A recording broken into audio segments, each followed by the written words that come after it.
Bueno, vamos a hablar de la Revolución Americana. Cuando hablamos de Revolución Americana estamos hablando de la independencia de los Estados Unidos. Y revolución, pues obviamente, como ya dijimos, cambio estructural, cambio profundo, porque se independizó. Se independizó del dominio inglés. Bien, bueno, ahora, hay cuatro aspectos importantes, aquí los podemos ver, ¿no? La primera, la Revolución Americana fue la primera en la que el liberalismo se puso en práctica. ¿Qué significa eso? Para hablar de liberalismo hablamos como doctrina económica, que pretendía que los individuos alcanzaran la libertad. Los individuos fueran libres para tomar decisiones. ¿En cuanto a qué? A muchos aspectos de la vida. También decisiones para invertir, para comercializar productos, para comerciar, ¿cierto?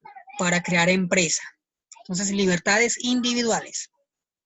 Los insurrectos americanos plasmaron sus libertades en una constitución. Bueno, importante, los americanos al independizarse crearon una constitución en la que otorgaban todas las libertades a los ciudadanos. ¿Por qué? Porque como ya dijimos, fue una independencia de corte liberal, es decir, que promovía las libertades individuales. Bien, y una de ellas fue derecho a portar armas. Y actualmente en Estados Unidos pues tienen ese derecho. Tuvo gran resonancia en Europa y en Francia revolucionaria. Bueno, ¿qué significa eso?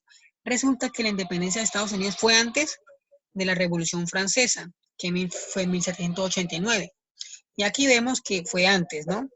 Entonces, la independencia de Estados Unidos marcó el inicio para que otros países quisieran independizarse o también quisieran cambiar su forma de gobierno. Bien, por ejemplo, Francia pues, estaba dominada por una monarquía, por un rey absoluto. Entonces, la Revolución Francesa, ¿qué hizo? Acabar con el dominio absoluto del rey y dividir el poder en tres grandes ramas: poder legislativo, judicial y ejecutivo, ¿no? Eso ya lo sabemos. Fue el origen de un nuevo país cuyo sistema político serviría de modelo para futuras revoluciones. Como ya dijimos anteriormente, se tomaron de ejemplo la independencia de Estados Unidos, sus ideas de libertad individuales, ¿cierto? No depender de una potencia que los dominara. Entonces ellos quisieron llevar eso a todo el mundo. Bien. Orígenes del conflicto. Bueno, ¿qué originó qué originó ese conflicto entre las 13 colonias, que pues Estados Unidos, 13 colonias, ¿cierto? Porque estaban formadas por 13 colonias, e Inglaterra. Bien, bueno, desde el punto de vista económico, las 13 colonias ya eran independientes, tenían su propia manera de producir, de generar riqueza, ¿cierto? Por ejemplo, las del norte, acá hablan de ocho del norte, tenían una economía basada en la industria y el comercio, ¿bien? Y estaba liderada por una burguesía rica, es decir, gente muy rica, dueña de las industrias. Y las 5 del sur eran agrícolas, es decir, basaban su economía en plantaciones de algodón, tabaco y arroz, pero ellas trabajaban con esclavos. Ellos sí tenían una estructura esclavista. Los del sur, los del norte no. Los del norte otorgaron libertad a todos para que obviamente pudieran trabajar en lo que ellos quisieran. Bien, entonces, ¿qué pasó ahí? Como ellos eran independientes, ya no dependían de la corona inglesa, y aparte la corona inglesa les exigía impuestos, les exigía que debían haber un intercambio solo entre la colonia e Inglaterra, y no les permitía comercializar sus productos con otras regiones. Entonces eso también, esto como que motivó a esas 13 colonias a querer independizarse, a poder expandirse, bien, porque la corona no los dejaba expandirse. Desde el punto de vista político fue muy importante porque el rey, ¿cierto? El rey era el que dominaba todas las colonias y las colonias dependían de lo que el rey decía.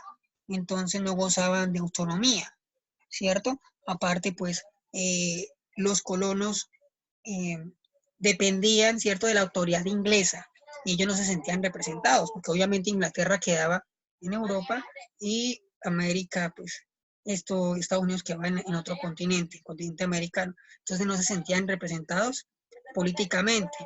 Además porque pues obviamente todas las decisiones que se tomaban en Inglaterra obligatoriamente se debían cumplir en América, ¿bien? Que no tenían participación. Eso generó, por ejemplo, un deseo de independizarse y de tener un gobierno autónomo que no dependiese de la corona española que estaba muy lejos, ¿bien? Ya tenemos dos aspectos. Aquí vemos las 13 colonias, ¿cierto? Están, mire aquí, que la podemos ver, las 13 colonias que quisieron independizarse de la corona inglesa, ¿bien?